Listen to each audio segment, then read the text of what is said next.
Hi guys, a very warm good evening to all of you. Welcome to Let's Upgrade's Essentials program. Okay, I see all of you. I mean, most of you have already joined even before we began. So, hello everyone, and a very good evening. So, yes, let me know how are you all and where all are you joining from? Please let me know. So I'll tell you I'm joining in from Nagpur, Maharashtra, and I want to know where all you all are joining from. So yes, hi, good evening, good evening. Amazing. So so I want to announce a few things, okay, before we begin and before we welcome our trainer also. Okay, you must have already guessed who is the trainer. He was a part of the chat a while earlier with all of you. So, yes, before we begin, so there are a couple of announcements that I want to make. So, we will be giving out two certificates for this program. Okay, two certificates. Listen very carefully. Okay, one will be the certificate of participation, and the other will be a certificate of completion. Now, to be eligible for the certificate of participation, you will have to fill in attendance for all the days of this essentials program that is there. Okay, fill proper attendance of all the days. Only then you are eligible for the certificate of participation. And to be eligible for the certificate of completion, okay, your attendance has to be completed. Okay, and there's another criteria that your assignments and your projects that are given to you have to be correctly submitted within the given time frame. Okay, our team will check if you are eligible, then you will be awarded the certificate of completion also. Okay, and for the certificate of participation, there's only a soft copy that will be sent to you, but for the certificate of completion, a hard copy is also sent to you. Okay, so two certificates: participation, completion. Okay, completion if you're eligible, then the hard copy is shipped to you. For participation, it's only a soft copy. All right, and when will you know that you are eligible? So after the completion of this program, give us a few days to evaluate. Okay, and then we will be sending you an email about when your virtual convocation is scheduled. Okay, so we will have a virtual convocation in which we will announce the eligibility list. You will know whether you're eligible and for which certificate you're eligible. You will get the links to those certificates during that virtual convocation. Okay, so be very careful while you are attending. Please make sure that you attend and fill in the attendance form and submit all of your assignments correctly also and within the time given. Okay, so without delaying much, let us now welcome our star trainer. Please get him on screen. Yes, welcome Saurabh sir. I Hi, think ma'am. the How are you? students, I am good sir. How are you doing? I'm great. I'm great. So I think the students are already very, very happy to have you for this essentials workshop. So without wasting much of your time and the students' time also, I hand over the entire controls to you now. And all the Okay. best, everyone. Okay. Thank you so much, ma'am. Enjoy Thank the you so much. session. Enjoy the session. Yep. Yeah. Bye bye.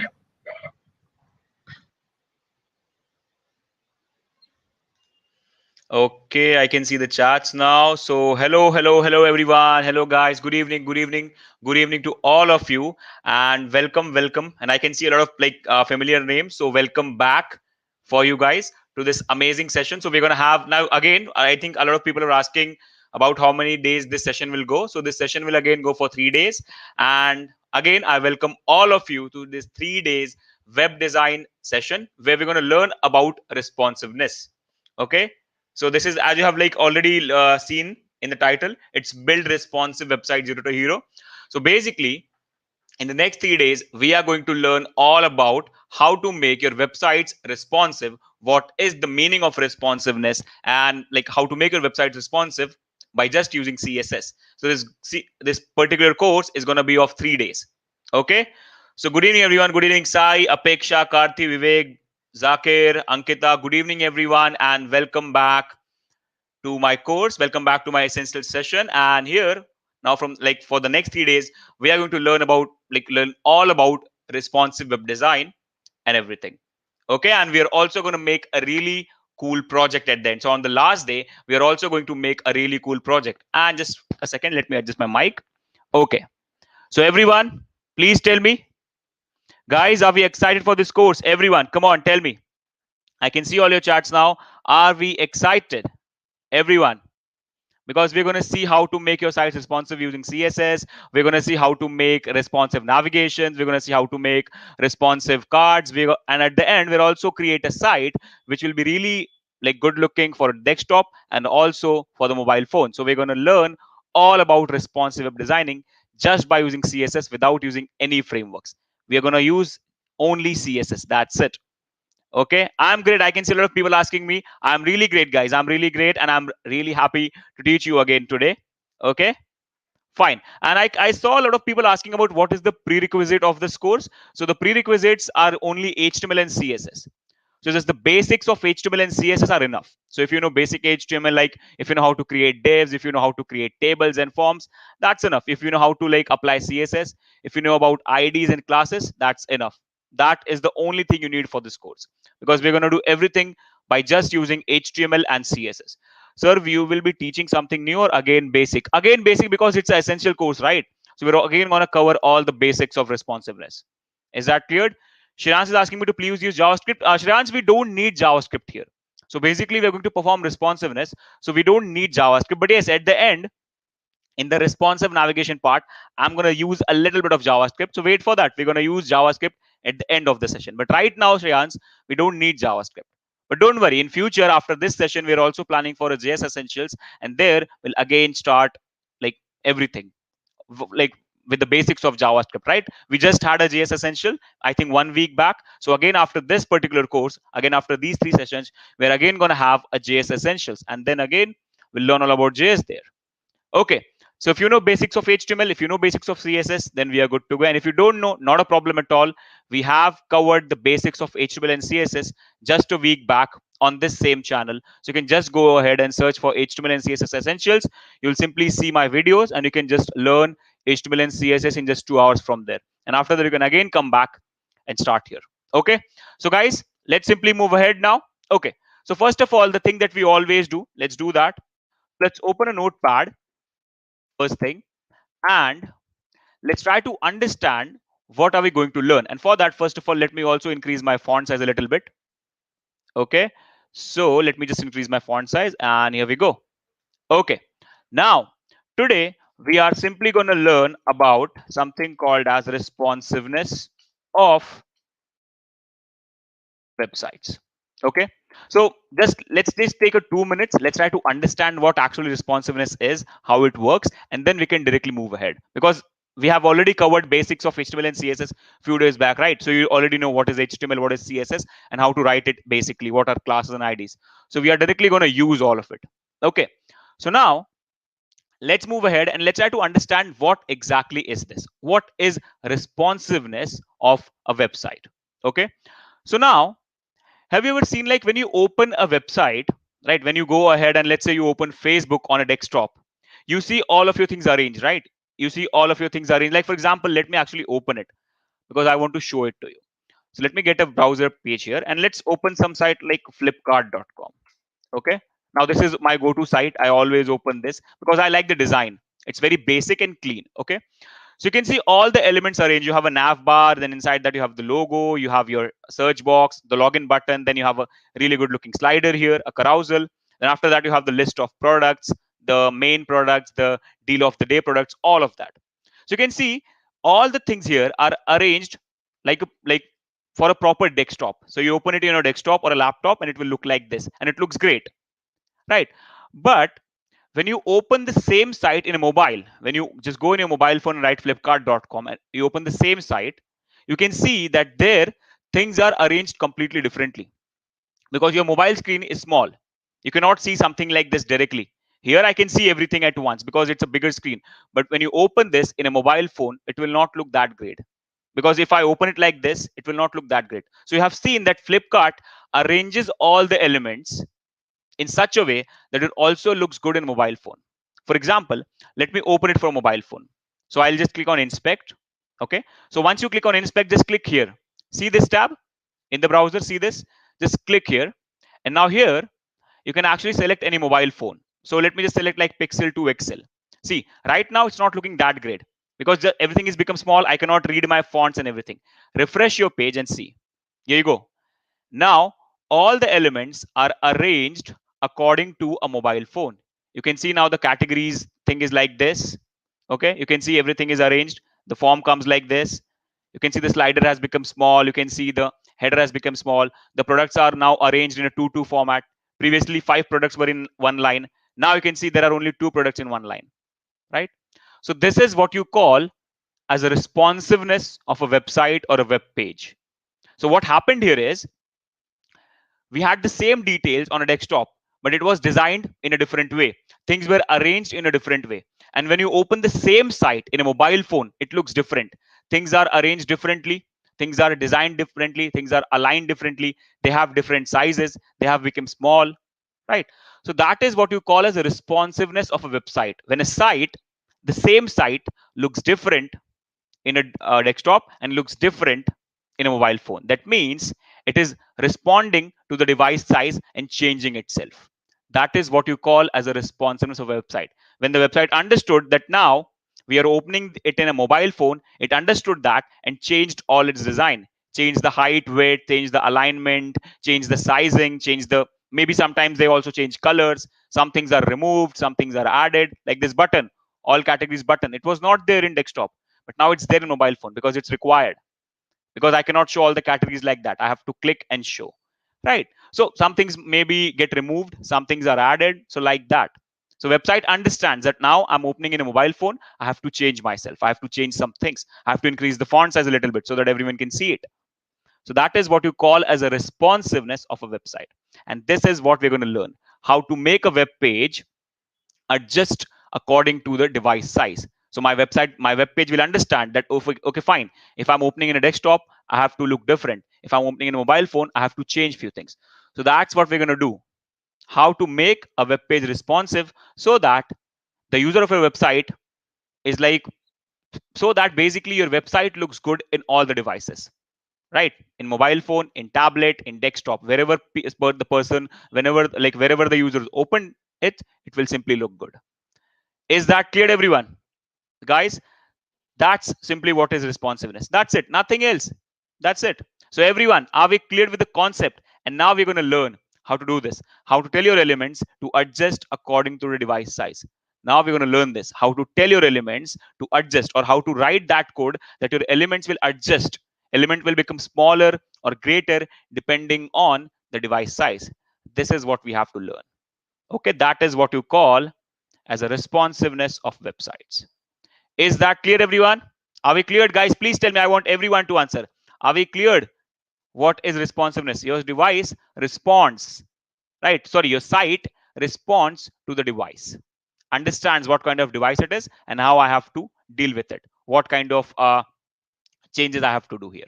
Okay, so let's go now. So this is what we're going to do. Okay, now let me just close the notepad. And one more thing that I do in every lecture, let's also try to understand what is the software that we're going to use here. So the first software, you can see it here only. We're going to use Google Chrome to see our output. The next software that we need is VS Code. Okay, so the coding editor that we're going to use is going to be VS Code. So you can simply go on internet and just simply search for VS Code download. And that's it. You'll go on this link. You'll get the first link, download Visual Studio Code. Open it. And I can see the charts are a little delayed today. So that's fine, not a problem. I'll wait for your charts. Okay, so you can see here now, you just go in your like in your browser, just search for VS Code download. You'll come to this page, and after that, now depending on your OS, download anything. Like for example, mine is Windows and it's 64-bit, so I'll get this one, user installer 64-bit. Okay, you can also use system installer, but I don't think it would need it directly. You can simply use this user installer 64-bit. If you're using Linux, go here. If you're using Mac, you can go here. Is that clear? So it's totally up to you. Whatever your OS is, you can download for that. Now again, one more thing, VS Code is the editor that I am going to use for this particular course, but you can also use anything else. If you like Sublime Text, if you have already used it for some projects, if you want to use it, definitely go for it. If you want to use Atom, go for it. If you want to use Notepad++, go for it. Any kind of code editor is fine. Just don't use Notepad. It's not a good editor, right? Because you use it for normal text. it doesn't look that good. It's never going to help you in writing code. But code editors help you in writing code. They auto complete for you. They give you hints of errors. When you write something, they auto complete for you, right? So they do a lot of things. So that's why don't use Notepad. Go for anything else. Okay. So in this case, we're going to use VS Code, and that's it. So just download it, just double click on it and do everything, agree on everything, yes, and it will be installed. I really hope that you guys know how to install a like simple software, right? Just click here. Depending on your OS, you'll simply get a exe file or msi file. Double click, next, next, next, agree to everything and install. And once you have installed it, okay, let me just close this as well. Once you've installed it, you can simply search for Visual Studio Code. And once you have like searched, you'll get something like this. Now I have some files already open. Let me close it. So for the first time when you open it, let me open a new window. For the first time when you'll open it, it will look something like this. So for the first time when you open it, it will look something like this. A blank code editor, right? You'll get this welcome page. You don't need it. So just close it and here we go. Okay, so that's it. Yes, yes, Saurabh, I have watched it before. Yes, buddy, because see, this is one more batch. So we take like around 3 batches or 2 batches of the same essential in a month. So yes, we have already done it a week before. We are again doing it for all the new people. Okay. So now guys, let's move ahead. So this is the editor that we're going to use.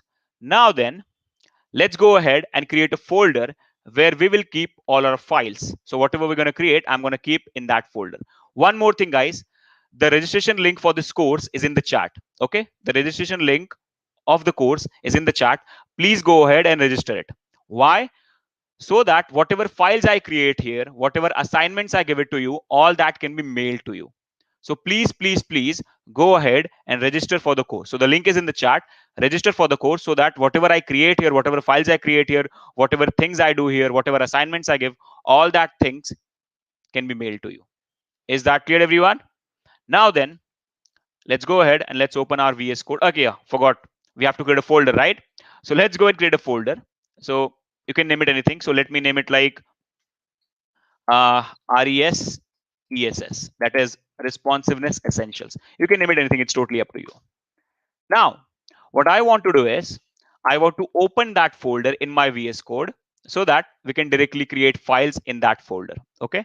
So for that, what you can do is file, click on open folder, search for your folder. So it's on desktop. So let me just take this one, RES ESS, that is responsiveness essentials.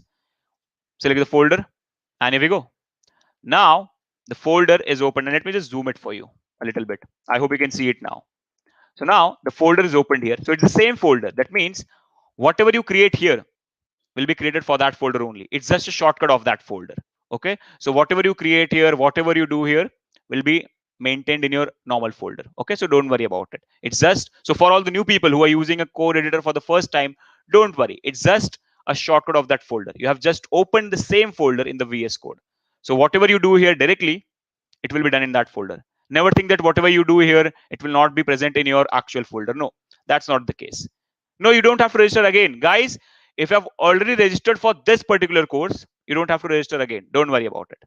Okay, so for all the new people, guys, don't worry. It's the same folder that we have opened in VS Code so that I can work on it like a shortcut so that I don't have to go back again and again. I don't have to go out to that folder again and again. I can work with that folder here only. Okay, simple. Again, we don't need this welcome screen. Now here, just to give you some basics about VS Code, see, here you have 3 options. Okay, so the first option is creating a new file. So if you click on this icon, it will basically give you option of creating a new file in that folder. So our folder is open, RES ESS. Simply click on this to create a new file. If you want to create a new folder inside this folder, click on this icon. That is new folder. So you have new file, new folder. Can we use Atom? Definitely, Siddhant. You can. Definitely. Okay. So now guys, create file, create folder, and there is one more option of refresh. So sometimes what happens is, let's say you add some file into this folder from outside, or you add some file in this folder from internet, download it. And sometimes what happens is if your VS Code is slow, some things never pop out here. You can't see that thing. So in that case, you can refresh the folder. So if some things like, if you can't see few things, but you're sure that you have added it, refresh it few times, maybe it will come back. So you have a refresh option. If few things that you have added to the folder are not visible here, click on refresh, maybe it will be visible. Okay, that's it.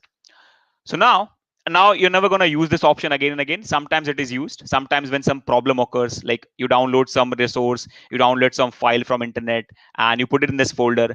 But when you open VS Code, you can't see that. So if try to refresh it, maybe it will pop up. That's it. Okay. Now then, and yes, one more thing, I can see a lot of people asking about extensions. So see, normally only for HTML and CSS, you don't need any extensions. If you're only thinking of writing HTML and CSS in VS Code, you don't need any kind of extensions. It will definitely work. But yes, if you want, I can tell you what kind of extensions you can use. So the best thing about VS Code is it never comes up with all the things. It gives you an option of adding the things that you need. Like for example, if you go for Sublime, it comes up with a lot of inbuilt features. That's why it's a little heavier. VS Code is so light because simply it never comes with all the features. It gives you this option. Here we go. See this 4 boxes, right? When one box is flowing out, right? So simply click on that. That's the extension tab. And here you can simply go ahead and download any extension for VS Code. Now, what is the extension? It's nothing but a piece of software that will be added to your VS Code, and it will simply help you in writing code. For example, go here and search for HTML. You'll get a lot of things. See, I have not installed any of this because my VS Code supports HTML by default. Remember that, guys. VS Code supports HTML by default. You don't need any extension. But yes, if you want it, slide HTML here and get this HTML snippets. Just click on install. Okay, it will be installed. Simple. And then you also have this one, HTML CSS support. Just click on install. It will be installed. And just try to close your VS Code and open it again. You can reload your VS Code. So close it and open it again, and that's it. Do we need to uninstall pre-installed extensions? No, Pratik, no, not at all. VS Code can handle a lot of extensions. So if you guys are already using VS Code and if it has a lot of extensions, no need to uninstall that. You're just installing few new ones.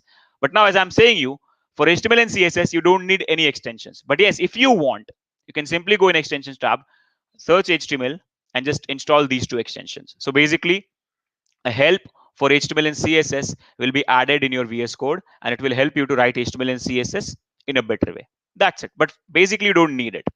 Okay. So that's it. These are the two extensions that I would like you guys to install if you want.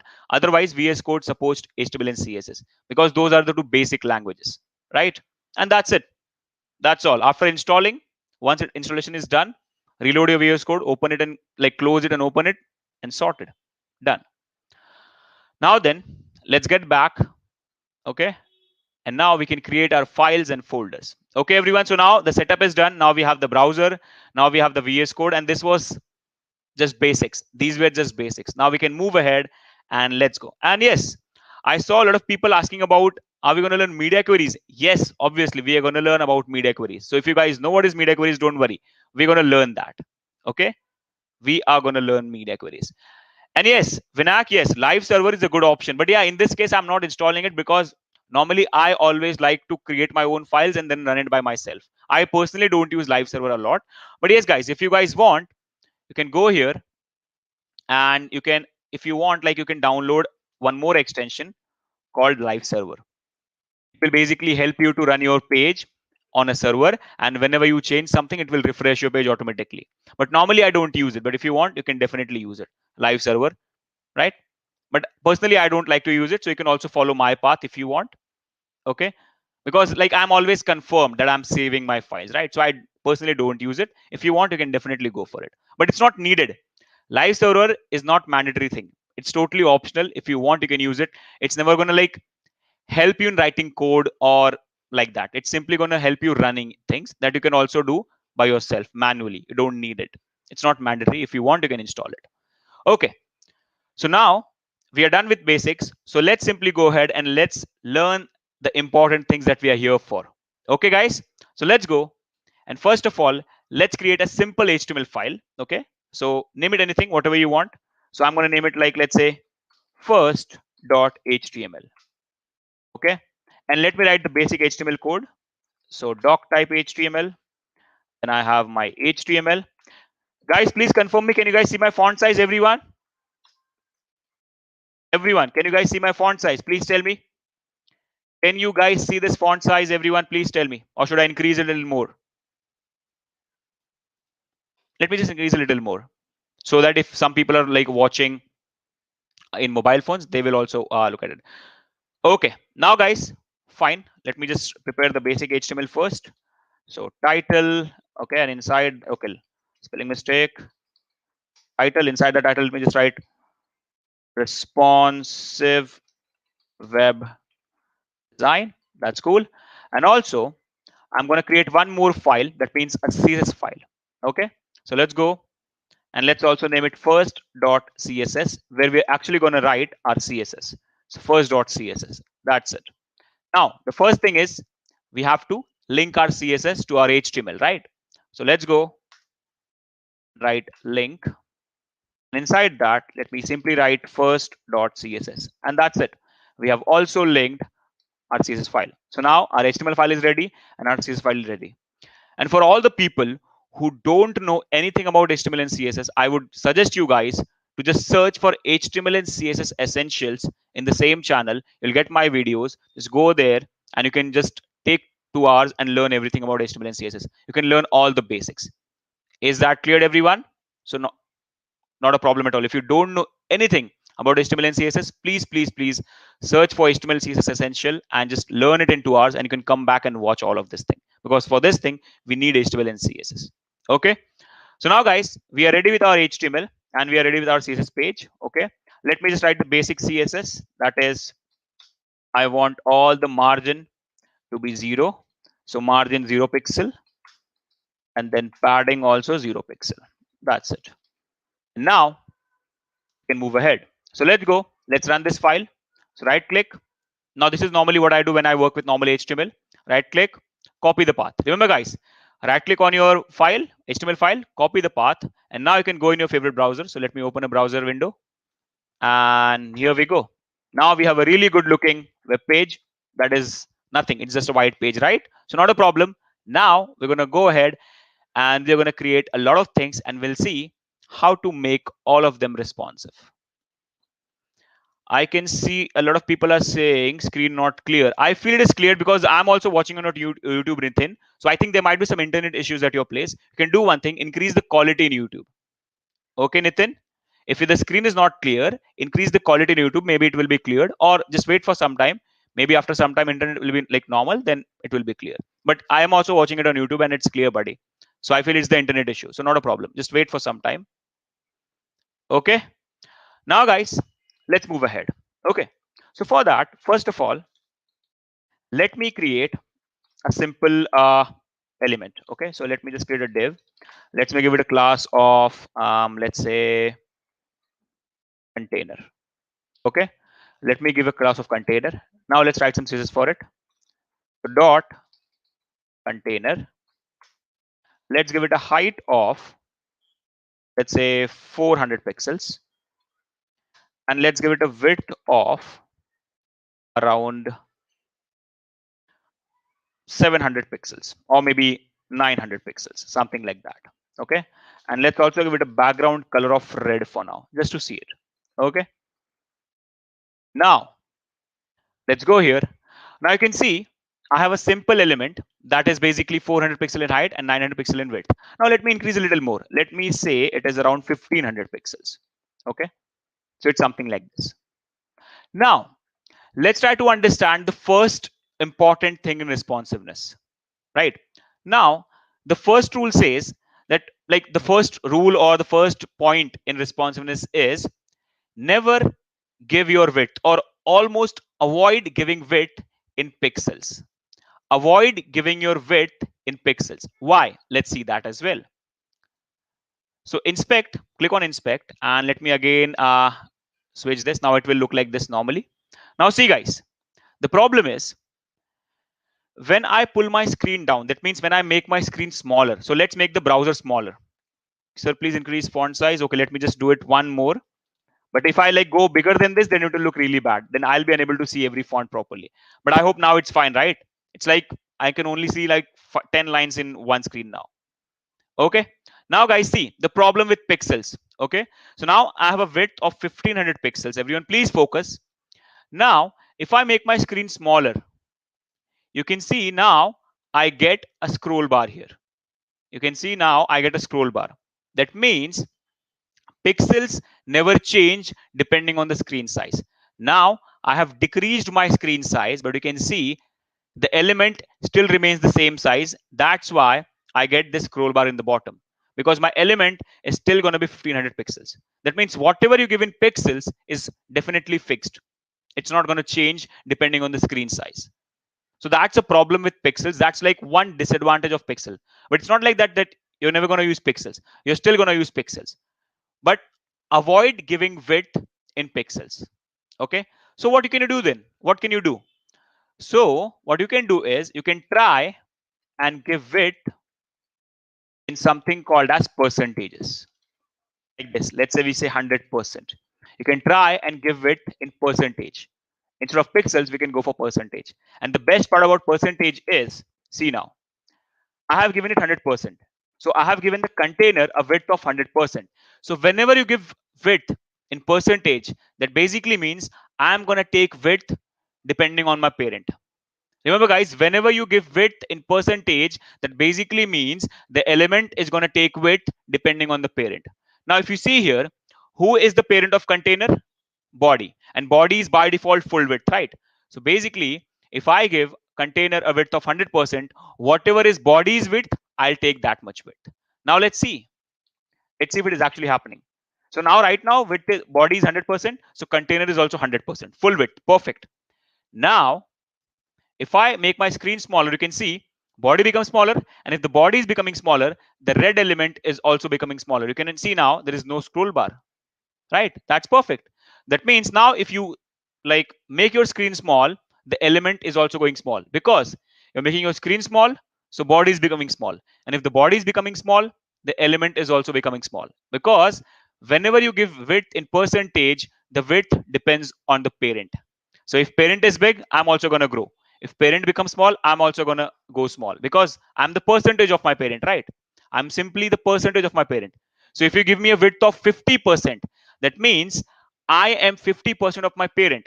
So if my parent grows, I'm also going to grow because I'm 50% of my parent. I'm also going to grow. And if my parent becomes small, I'm also going to become small because now my 50% will be calculated with the new width of my parent. So whenever you give width in percentage, remember one point, width now depends on parent's size, parent's width. Is that clear? So now you can see the first thing is happening. That means now if my screen is going small, my element is also going small. And that's the best part. To make it more clear, let's do one more thing. Okay. Let's go ahead and let's create one more child now inside container. So let's go and let's give it a class of child, something like that. Now you can see I have one more element that is child, which is nothing but a child of container. That means in this case, container is the parent. Amazing. That's fine. Okay. Now let's do one more thing. Let's say container, I want you to be 80%. That means now container will be 80% of the body because body is the parent, right? Perfect. Now container is 80% of whatever size the body is having. Container will be always 80% of the body. So if body becomes small, container will become small. Okay. Now then, let's apply some CSS to the child element. So let's say dot child. Okay. Let's give it like a height of 100 pixel. Doesn't matter in this case. Now I'm going to give it a width of 50%. And let's give it a background color of yellow. Okay. Now let's see what is happening. You can see the yellow element is the 50% of the red element. That means now if you see, if I decrease my screen size, the body will decrease. And if the body is decreasing, the red element will decrease. And if the red element is decreasing, the child of red is yellow. So yellow will also decrease. Let's see if that is happening. And here we go. This is what you can call as a responsive thing. Why? Because your elements are responding to the screen change. If the screen size is going less, the elements are also going less. They are changing their size depending on the screen size. So this is also can be considered as a responsiveness. Now this is very basic, but don't worry. This is also responsive because your elements are responding to the screen size. Is that clear, everyone? Will you guys give us any certificate? Yes, Ashish. Yes, definitely, buddy. So guys, are we understanding? So always avoid giving width in pixels. Always try to give percentages. That will be the best. That will be the best thing. Is that clear, guys? So this was the first and the one of the most important points for responsiveness. Everyone, guys, please tell me, are we cleared with this? I want every one of you to answer. Are we clear with giving width in percentage, guys? Why we should give it, right? Now, if I increase the size of my parent, for example, container, see, the child also increases. That's it. That's how it works. Simple. Now, close it. And now let's do one thing. Let's create few elements. Can we also use height in percentage? Yes, Burhan, you can definitely go for it. But normally we avoid it. Why we don't give height in percentage? Because see, width is like limited, right? Width is limited because we have a screen size and that much is our width. Height goes in scroll. That means height is never limited. Only if you create a parent that is limited, then you can give height in percentage. But normally we avoid. Why? The basic reason is height is never limited. Height goes in scroll. So it can be like 10,000 pixels of height, 20,000 pixels of height, depending on how big is your site. But width always remains like constant, right? We never go beyond our screen size. But yeah, we go beyond our screen size in terms of height. We scroll, scroll, scroll, right? Like if you go on Flipkart or any other site, again, I'm using Flipkart, but see, the width is fine. Width is this much only, but the height grows depending on the content. It goes in scroll, right? That's why we normally avoid using percentage for height. Is that cleared? But yes, if you use it, it will work. Definitely it will work. It's a unit. It will definitely work. But we avoid it. That's it. Okay. Now, guys, let's move ahead. Okay.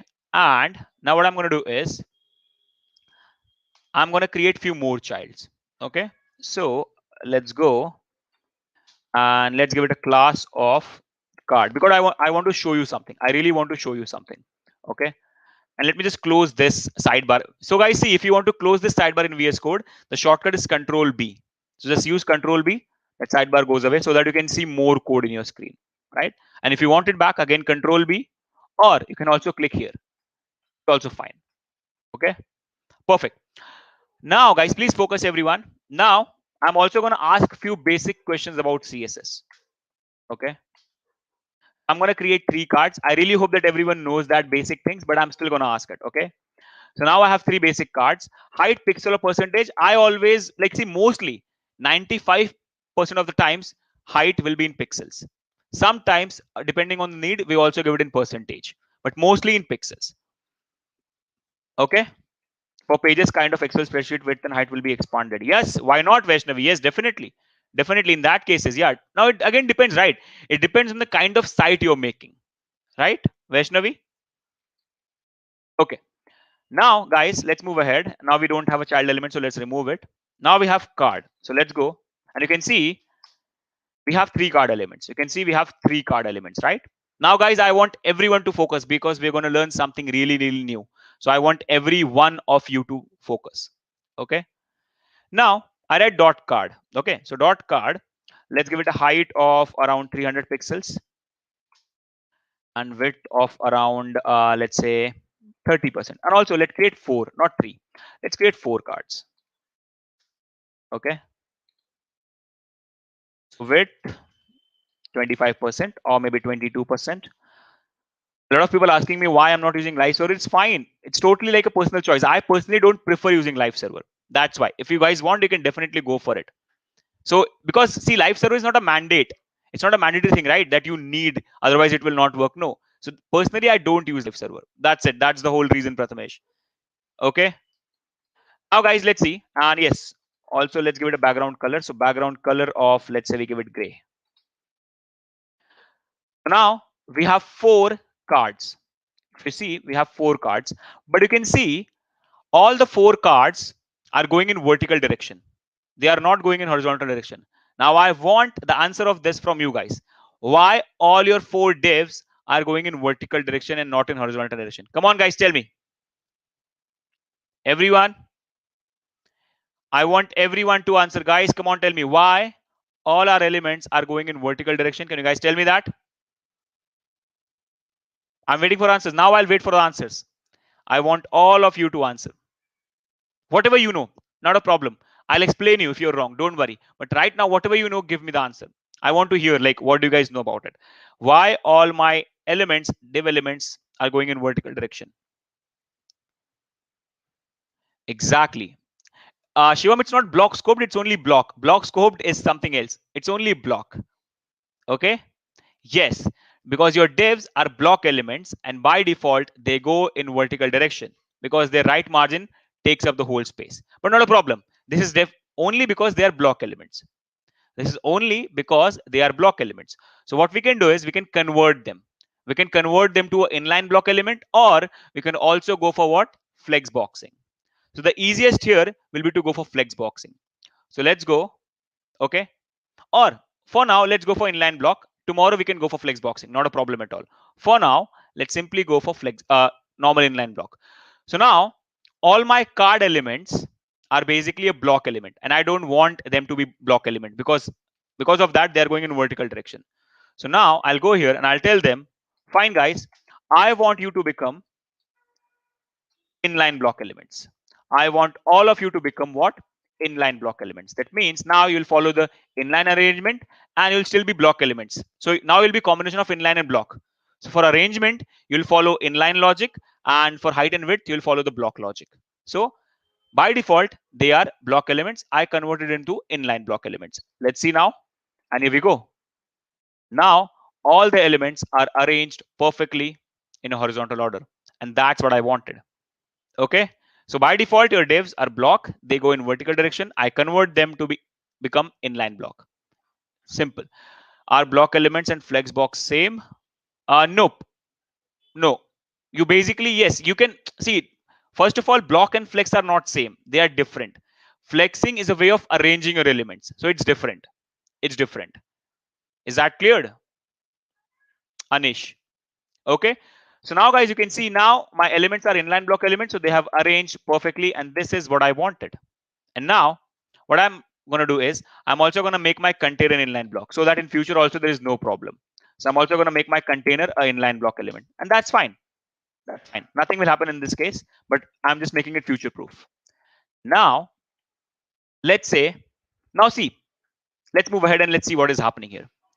So now if I do inspect and again make my screen size smaller, you can see what is happening here. Because of the percentage, all my elements are getting small, and that's fine. This is right. This is not wrong, right? Because see, my parent is 100%. So if body decreases, container decreases. Perfect. You can see the red element is decreasing.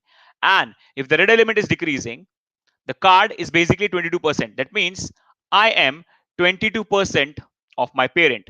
So all these four elements are 22% of the red element, and that's fine. You can see if the red element is decreasing, the gray elements are also decreasing. But that's not good. Fine, it is responsive. They are changing their size depending on the screen size, but it is not good. Because what if my gray elements are containing some really good elements? They are containing text. This will look good here, but if I go in mobile, it will never look good. Is that clear, everyone? So that's one problem. Okay, that is one problem. So fine, they are responsive, they are getting smaller, they are responding to the screen size, but they are too much small. I don't want them like this. I don't want them like this. So now let's think. What I want is, I want all of them. I want all of them. Like when my screen size is this, let's say for example, it is 400 pixel. So if my screen size is 400 pixel, I want them, all of the gray elements, to take 100% width. But when my screen size is this big, like 1300 pixels or desktop size, I want them to be simply 22%. That means for desktop, I want them to look like this. And for mobile phone, I want them one below each other. And one element should take the whole width of the container. That means for mobile, I want them to be 100% because see, red element is 100%. And if I want my gray element, like for example, see like this. If I want my gray element to take the same width as parent, the red element, I have to make them 100, right? I have to make them 100. So it will work. See, it works now, right? Now it's 100. They are covering. Now they are one below each other. But that's what I want, right? But now in this case, see, they are 100% all the way. That means I want the gray elements to have different widths depending on the screen size. If you're in PC, take a width of 22%. If you're in mobile, take a width of 100%. That is something I want. That means I want to apply two different CSS based on two different screen sizes. So how can I do that?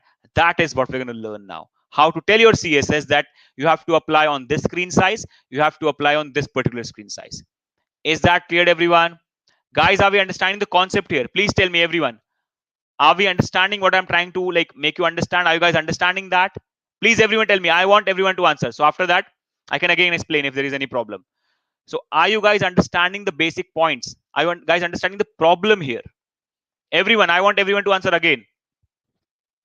Guys, please tell me.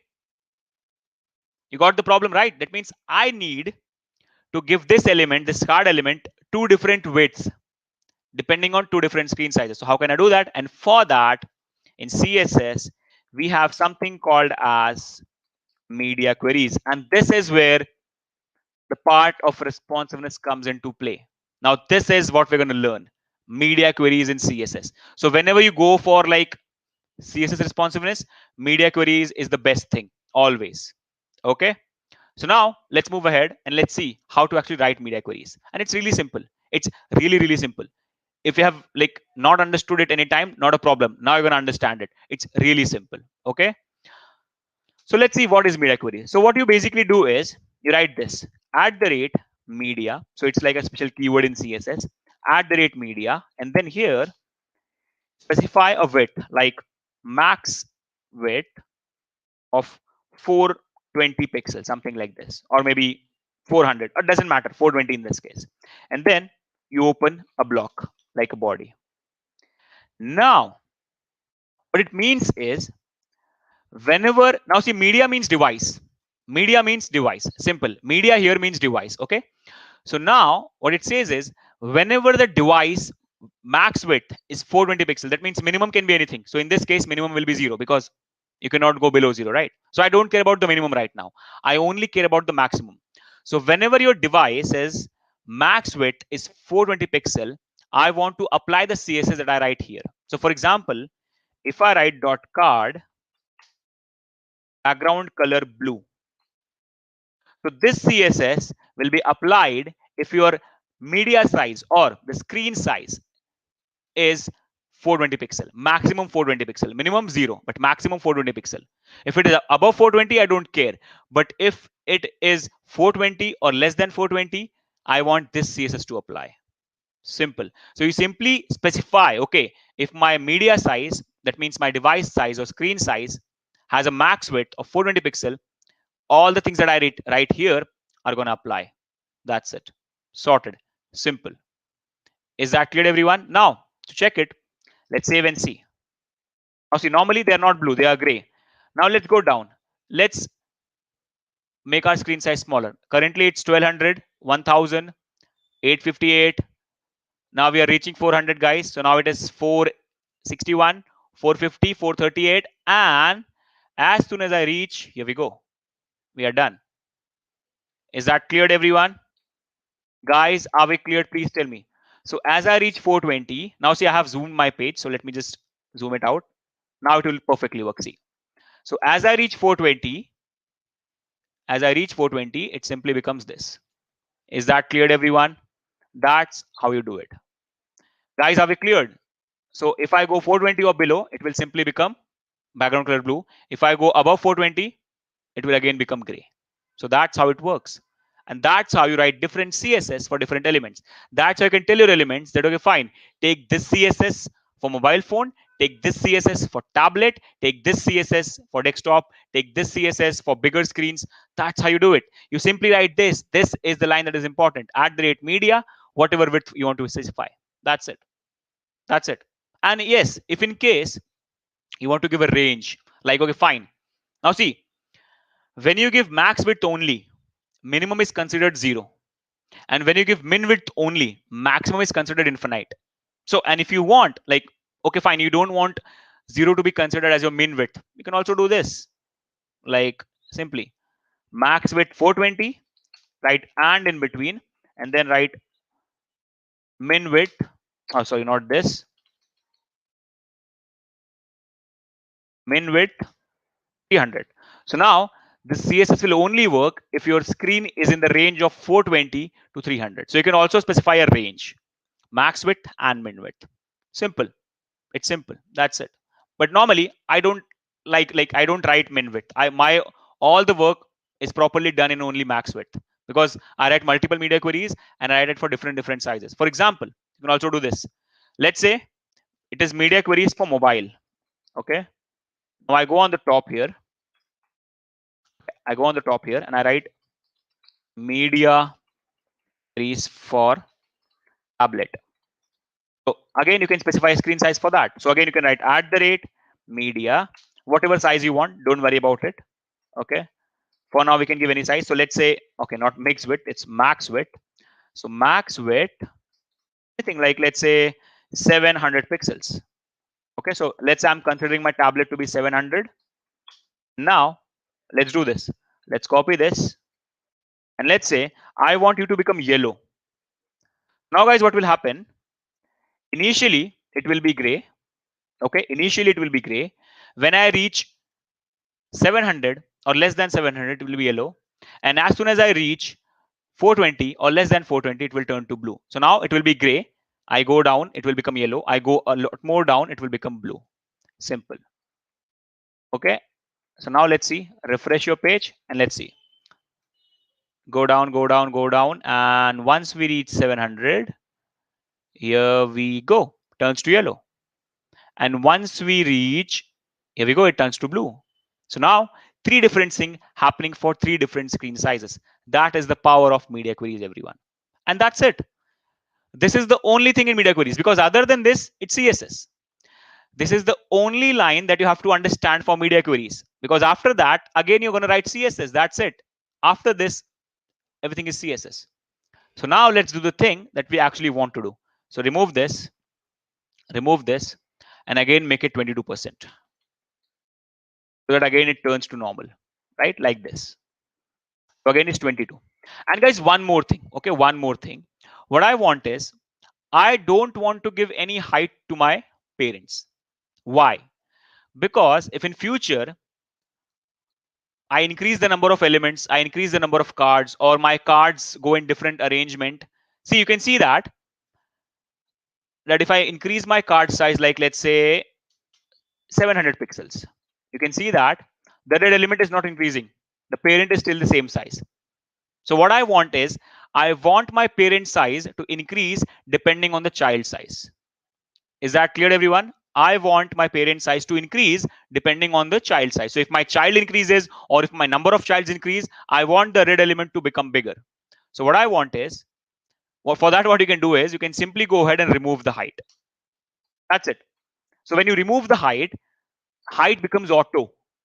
So it's not height 0, it's height auto. So if you don't give an element a height, the height by default is auto. That means now my height will depend on the child element. So now you can see there is no height to the red container, but you can see now it is growing depending on the child size. So if my child size is 700, the parent is also 700. If I increase my child a little more, like for example, if I tell it to have like 800, you can see the red element is also increasing. So that's what we want, right? That's amazing, right? So now again, let's get back to 300 and here we go. That means now my parent depends on the child elements, and that's what we normally do. We always try to like give auto height to the parent so that they depend on the child. So if the child increase, the parent will increase. If the child will decrease, the parent will also decrease. Is that clear, everyone? Guys, are we clear with this? So now let's go and do it. So now what I'm going to do is, for tablet, what I want is, for tablet, I want to arrange two in one line. Okay, so for that, what I can do is, let's go, let's write here. So fine, card, when you reach a size of 700 pixels or less, what I want is, I want you to take a width of 40%, like that. Let's see. Okay, so initially they are 22%, and what I want is when the screen size reaches 700 or less, I want you to take a width of 40%. Let's see if it is working. Let's see, guys. Let's see. And go small, go small, go small, go small, and Here we go. Perfect. You can see that, right? Now it's breaking. The design is breaking when we reach 700. See, 4 in one line, 2 in one line, 4 in one line, 2 in one line. Or let's make tablet a little more bigger. Let's give it like 1000 instead of 700. It is too small, right? So now it will break at 1000. Once we reach 1000, and here we go. See, is that cleared, everyone? Guys, are we cleared? What about CSS grid? See, CSS grid is a way of arranging your elements in a grid. But still, for responsiveness, you'll always need media queries. Now, you guys also have heard of, I think you have also have heard of Bootstrap, right? So Bootstrap is what? It's nothing but a CSS framework. But again, it is made using CSS and media queries only. Media queries are the core. That means every responsive framework that is made, they are actually depending on media queries. They just don't want you to write it. That's why they are giving you framework, so that your life becomes easier. You can simply use classes, but internally they are also media queries. So if you know media queries, you can actually make your own Bootstrap. You can actually make your own CSS framework, and a lot of people in the world do that. They create their own styling framework depending on their needs, so that they don't have to rely on Bootstrap. Because see, you install Bootstrap, you use it, it's amazing, it's fine. But what if you need something else? You still have to manipulate your Bootstrap, right? And for that, again, you should understand how to write CSS, how to write media queries. Is that cleared? Is Tailwind CSS better than Bootstrap? Uh, See, like Tailwind CSS is all about, like, it's kind of inline CSS, right? You basically work with a lot of classes, okay, and it is kind of like you're writing inline CSS. So see, according to me, both are fine. I use Tailwind, I use Bootstrap, both. So according to me, both are fine. It's just writing wise they are different, okay. And yes, sometimes I find Tailwind CSS a little more easier than Bootstrap in terms of writing. It is fast. While writing, Tailwind CSS like, I write fast. When I use Tailwind CSS, I write my code fast. That is something that you can say, because it's all in your HTML only, right? You don't have to create a separate CSS file. It's all in your HTML. You simply write your classes and values there only. So it works like that. So yeah, while writing, Tailwind is fast, but yeah, I use both. I like both of them depending on my needs. Is that clear, everyone? And remember, guys, this point that you give here, right? This point, this max width of 1000 pixels. That means when your device reaches 1000 pixel, your site changes sizes, your site changes arrangement. So at whatever point your site is changing its size, shape, or whatever, that point is considered as a breakpoint. So in this case, this 1000 pixel can be considered as a breakpoint. Now it's not a standard breakpoint. If you go on internet and search for standard web breakpoints, you'll get all the different sizes. But this is my custom breakpoint. Like if you simply go on internet and search for like standard CSS breakpoints. So if you search for it, you'll get, see, 320 to 480 is for mobile. Let me zoom it for you. See, 320 to 480 is for mobile. 481 to 768 is for iPad and tablets. 769 to 1024 is for small screens and laptops. 1025 to 12. These are the range. This is the range of width, min width and max width for mobile device, min width and max width for iPad, min width and max width for laptops. So these are some standard breakpoints that whole world follows. Right now, only for teaching, we are giving any random breakpoint. Doesn't matter for now, right? We can give anything. And now, guys, what I want is, when you open in a mobile, I want you to take a width of 90%, let's say. Okay. So again, we go here. Now, mobile. So dot card. Now I want you to take a width of 90%. Let's see. And here we go. So in mobile, they are arranged vertically perfectly. And see, mobile, 1 in 1 line, tablet, 2 in 1 line, or whatever you call it, and 4 in 1 line. So now your site is breaking depending on the screen sizes. And this is what you call as responsiveness. Are we cleared, everyone? Now, is this point clear? Now, everything from now on will depend on this only. We're only going to use media queries and change CSS. This is it. This is the basics. These are the basics of responsiveness. And now it depends on us how we want to use it. It totally depends on us. We can do anything in media queries. We can apply any classes. We can like use anything, and then we can move ahead. We can actually create navigations, write different CSS, right? Like for the same navigation, we can write different CSS in mobile, different CSS in tablet, anywhere. So we can actually break anything by just using media queries, because it's just CSS. You saw it, right? Media queries was only this much: media, width, specifying width. After that, it's again CSS. That's it. So do we have to consider landscape and portrait mode for writing media queries? Yes, yes, Abdullah. Yes, yes, you have to consider. Actually, this is what it is. See, where is that? Let me see that. My browser page. Okay, here we go. See, this is actually like that. 320 is like your portrait and 480 is your landscape. It's like that only. Is that cleared? Are we cleared? So 320 is basically for your vertical thing, and 480 is your tilt when you rotate your screen, when it becomes horizontal. So you can call this thing that only. Okay, that's why you have min width and max width like that, so that your site looks same, right? In both of, when you rotate your device, it just becomes bigger. When you rotate again, it just becomes smaller, but it's fine. Okay. Sir, how are you changing size without changing the browser window? I don't understand what is the question, buddy. How are you changing size without changing the browser window? I don't understand the question. Like what we are changing, right? We are changing the browser size. This is the browser size, right? That is what we are changing.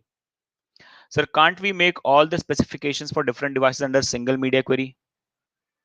How will that work? Because see, under a single media query, you can only write a single range, right? So if you want to work for a different range, you have to write a different media query, right? Like for example, see, if I'm writing, if I give 420 to 300 here, okay, that means whatever I write here will work for 420 to 300. Now, if someone says me, okay, I also want to work for 768 to 1024, for that you definitely have to write a different media query, right? Is that clear, buddy? Okay. See, I can see a lot of people said, please explain mobile again. See, this is breakpoint. That means, see, now if I have a mobile phone like this, I hope you can see it. So vertically, it is 320. So this width is 320. And if I do this, this is basically 480. So 320, 480. It's like the range. Is that cleared? Same goes for tablet. You see your tablet in vertical, it's 481. If you see your tablet in horizontal, it's 768. Is that cleared? And so it can also be considered as range. It's fine because see, now smaller width. If you do this, it's bigger width. So increase your elements will increase. So it can either considered as range, or it can also considered as you're tilting your screens, you're rotating your screens. But they are mostly ranges. 320 to 480 works for mobile. 481 to 768 works for tablets. Almost all kind of tablets. 769 to 1024 small screen tablets or laptops, whatever you call it. Is that cleared, everyone? Is that cleared, guys? Are we cleared? Okay. Now, one really important thing, whenever you do responsiveness, what is better, coding a website yourself or using WordPress? See, mostly I code my websites myself. Okay, I code my websites myself. See, WordPress gives you a set of websites. You can definitely use that. That's fine. You can definitely use that. But what if you want different kind of performance, or you want to make your site in a different technology, like React or Angular or something like that, or you want to create your API in some other language, then you're definitely going to use some other technology. So WordPress is also fine for some kind of websites, and for some kind of websites, like if you want to create Facebook, I don't think WordPress will provide that. If you want to create a big social media site, then you'll have a lot of custom work in that. So for that, WordPress is not fine. Then you're definitely going to create your own site. So if you're using WordPress, that means you're bound. You can only use the things that WordPress is providing. What if you want to get out of that boundary? You want to create something else. You want to add some features that WordPress doesn't provide. In that case, the best thing will be to use your own technologies that you know. So it depends. Like for some kind of sites, for smaller sites, like if I want to create a blog site for a client, or if I want to create a simple shopping page for a client, right? I go for WordPress. Short time, big site done. But yeah, if someone tells me like, okay, he wants to create a chat thing, or if some clients tells me he want to create a really cool animated page and everything, then for that I definitely go for my coding, because I can do animations and all stuff in my code. I cannot do that better things in Bootstrap, right? Sorry, in WordPress. So it depends on the requirements. It totally depends on what kind of site you're making, whether you're going to use Bootstrap or your own code. So both are fine, both are better, depends on the requirements, what you can do. Is that clear, everyone? Okay. Okay, guys. So now let's move ahead. Let's move ahead. And yes, I was actually showing you one of the most important things. Okay, that is C. And I think someone asked the question right without changing the browser window. I think now I understood your question. But yes, that was not the correct way, but that's fine. Now I have understood. I think you're asking this, that I'm not closing my browser window. I'm not closing my browser window like this, right? I'm not closing my browser window. I'm only closing this screen size. I think that was your question, right? Now I understood it. So, buddy, see, it's fine. This is the only area where your web page is displayed. See, this area is the element section. That's not your web page section. This is your element section. So we only talk about screen size. That's it. We don't care about the window size. We only talk about the screen size. Okay. So this is the only screen size in which your HTML is displayed, in which your output is displayed. So that is fine, right? Responsiveness will work for this. Is that clear? Now, guys, let's move ahead, and I want to show you one really important thing. Okay. Now, see, responsiveness is completely working when I change my screen size, right? Correct. Perfectly fine. But what if I open my site in a real mobile phone? What if I open my site in a real mobile phone? Is it going to work? Let's see if our responsiveness is actually working in a real mobile phone. Let's see that. So for that, you can click here. Either you can open it in a real device, but that's something we're not going to do right now. So let's simply open it in a mobile phone with this tool that is in the browser. So click on this, and now you can select any mobile phone. Let me refresh it. Okay, now you can select any mobile phone here, like this or this, whatever you want. Okay, and let's see if it is actually working. Is it working? Let's see. Let's go to a different size. Now see, my width is 360, but my elements are not going 100%. That means the responsiveness is not correctly working. You can see my width is 360, but the responsiveness is not working because see, below 420, there should be a width of 90%, but it's not working. Even if my width is 360, it's not working. That means my responsiveness is not working for a real device. My responsiveness is not working for a real device, and that's a problem. It was working when I opened it in a browser, right? In a browser, it is perfectly working, right? But when I open it in a real device, it's not working. So what can I do for that? So there is only one thing that you should do, because code is fine. One thing that we have forgot is this. You have to go in your HTML code, and here you have to add extra information to your web page, extra information that your browsers or the devices will understand. That is this meta tag. So you add extra information using meta tag. Remember, meta tag is always used to add extra information to your web page, okay, for the browsers to read it. So we add one meta tag, and the name of that meta is viewport. Basically, we are saying that this particular extra information is related to viewport. What is a viewport? The screen that you see, right? Like for example, in this case, this is your viewport. The amount of website you can see at once is basically your viewport. So in this case, the whole page, like that starts from here until here, and that starts from here till here. This is your viewport. The amount of screen that your website is acquiring, your web page is acquiring at once, is considered as your viewport. Remember that. So this is our viewport. Okay. So you basically tell this meta that, okay, fine, this extra information is related to the viewport. Okay, this extra information is related to the viewport. And what is the information that I want to send to the browser related to the viewport? You write in a content attribute. So content, now here you write width equals to device hyphen width. That means I want the element's width to be considered depending on the device width. I want the element width like to be related to the device width. That means the width of all the elements will depend on the device width. That's it. And then put up a comma and one more thing, initial hyphen scale. That means initial zoom of the elements, 1. Simple. And that's it. Sorted. Done. Now save it. Let's see. Now let's open it on your mobile. Refresh. And here we go. See now. It's Galaxy S5 and now it's working perfectly fine. Is that cleared, everyone? Okay, now my size is a little bigger. So let's go in tab and let's do like 1024 here, like this. 1024 is for tablets. So now here we go. See, in tablets, we have this. And if you again go back to your PC, it's like this. So for mobile phone, for tablet, four in a row, sorry, two in a row. And for mobile devices, one in a row. And you can see, you can scroll it like this. Can CSS be used in C++? I'm not sure about that, Monty. I don't think so, because I have worked with CSS in the start of my career, but I never saw that thing. So I don't think about that. I don't know. Okay. So maybe, maybe not. Particularly like right now, I don't think CSS works with C++. Okay. Okay. So guys, are we cleared? Let me just remove this wire. I have got my charger wire. Let me just remove it. Here we go. Done. So guys, please tell me, are we cleared? So this is one really important thing that you should always put when you're creating a responsive site. That's it. Meta, name viewport, and content width equals device width, initial scale equals 1. Is that clear, everyone? Guys, are we cleared? Please tell me.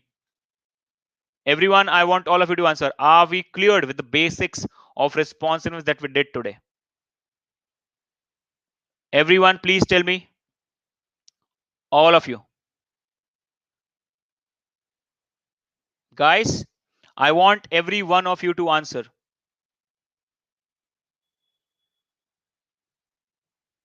Are we clear with everything that we did today? Guys, please tell me. So now we are completed with media queries. Okay. Now tomorrow we are going to learn more about it. We're going to arrange some really great things. We'll also learn about flexboxing. So tomorrow we'll learn flexbox. Tomorrow we will see how to make your flexboxing responsive. Okay. So these are some really important topics for tomorrow. First, we're all going to learn completely about flexboxing. Okay. And after that, we'll also learn how to make your flexboxes responsive. I can see a lot of people asking about what? Monty, buddy, please don't spam the chat. Please don't spam the chat, buddy. Okay. About the meta tag. Okay. Fine. Not a problem. See, what meta tag says is, see, first of all, what is meta tag used for? Meta tag is used for giving some extra information to your web page. Okay. So what extra information giving? I'm giving here. I'm giving the extra information related to the viewport. That means I want this extra information to be understood by the viewport of the browser. Okay. And what is the information? I want the browser to understand that I want all my elements width to depend upon the device width. That means if the device width go lower, I want element width also to go low. If the device width increase, I want elements width also to increase. That's why when you go for tablet, the elements width increase. When you go for mobile, the elements width decrease. So I want all the elements width to be depend upon device width. It should be considered according to the device width. And initial scale means initial zoom of the elements. Okay, so I want it 1, that is normal. That means by default, all the elements will be of normal size. No one will zoom by default. There will be no bigger size. All the elements will have normal size depending on that device. So whatever that device's initial scale is, depending on that, my elements will also have a scaling of 1. That means no scaling at all, basic scaling. Is that clear? How many meta tag include in HTML? Depending on the needs. Now this meta is important for responsiveness. You can add one more meta for search engine for SEO. You can add another meta for cat set. So there are different kinds of meta. Okay. Is that clear, everyone? So Monty, please don't sum the chat, buddy, from next time. I can see you're answering a lot of things, and when I ask, are you understanding? You say no, continuously spamming the chat. Please don't do that, buddy. Please don't do that. And everything else, you can enjoy everything else. You can give suggestions to the users, give answers, ask questions. That's completely fine. But please don't spam the chat. Okay.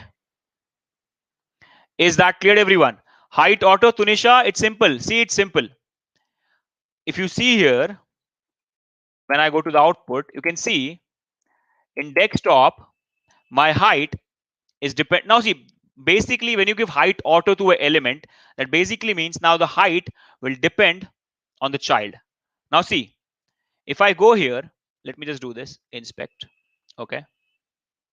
Now see, if I increase the height of the child element, that means the gray element, see the red element is also increasing. That's what I wanted, right? That means I don't want my red element or the parent to have a fixed height. I want my parent element to grow if the child elements grow or if there are more child elements. I want it to grow. For example, see, if I add one more child element here, Like for example, let's go here. Where's my code? Here we go.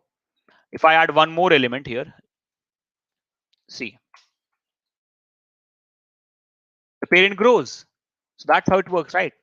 So I want my parent to grow. So that's why I simply give it height auto. And to give height auto, simply don't give height. So either you can do this height auto, or simply don't give height. Still height auto. Is that clear, everyone? Guys, are we cleared? Okay, so that's it. That's what height auto means. So if you don't give it, height is by default auto. If you want to give height auto, that's fine. You can also give that. So simple.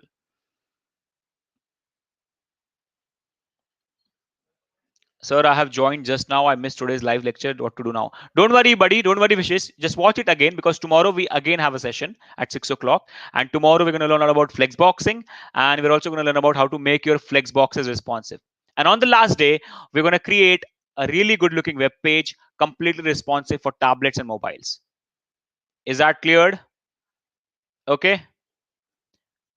Okay, guys. So that's it. That's it for today. And please, please, please, the registration link for the course is in the chat. Okay, please register to the course so that whatever files I have created here can be mailed to you. Is that cleared, everyone? Guys, please, everyone, and the mods, please, can you just put the registration link again in the chat? So guys, the registration link will be in the chat.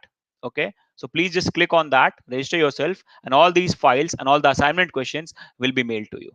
Is that clear?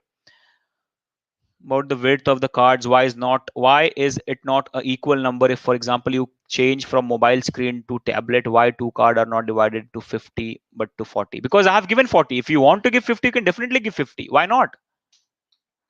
Because I have given 40, that's why they're taking that much screen. If I give 50, see, and yes, there is a little bit of gap in that, right? You can see there is a little bit of by default gap. So for that, let's give 49 for now. Tomorrow we'll understand about these gaps, don't worry. But see, if I give 50, there is a little bit of gap. So that's why it's going down, because 50 is getting greater, because there is a little gap here.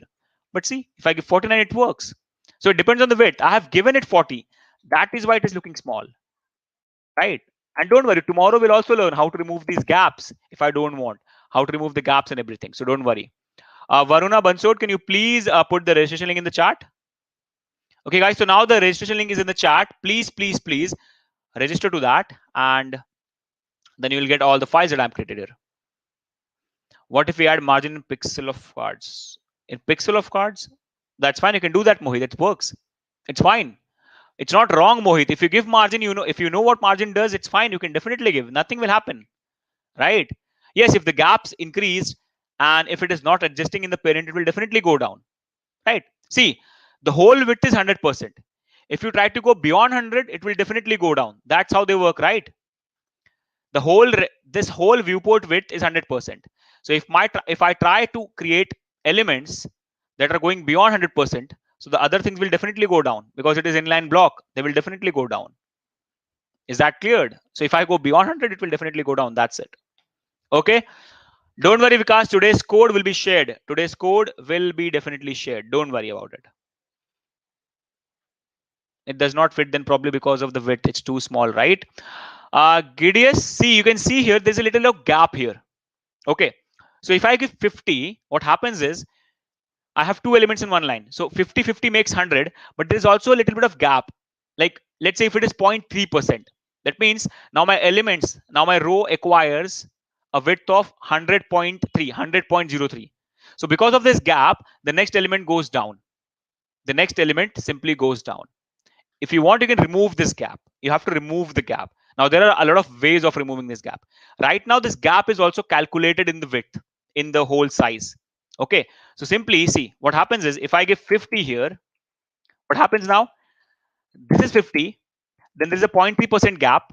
And now if I give, now that means 50 plus 0.3, 50.3 is covered. And if I try to give the other 50%, it will never be there, because I only have 49.7% available there. So how can I adjust a 50% element there? Is that clear? This gray element is 50. Then I have a 0.3% gap. That means I have covered 50.3 of the parent. Now that means there is only 47.7 left. Sorry, 49.7 left. And in that 49.7% size, I'm trying to adjust a 50% div. that will never adjust, because there is not much, like there is no gap left there for that particular element, and that's why it's coming down. Simple. Is that clear, Gideon? I hope it is cleared now.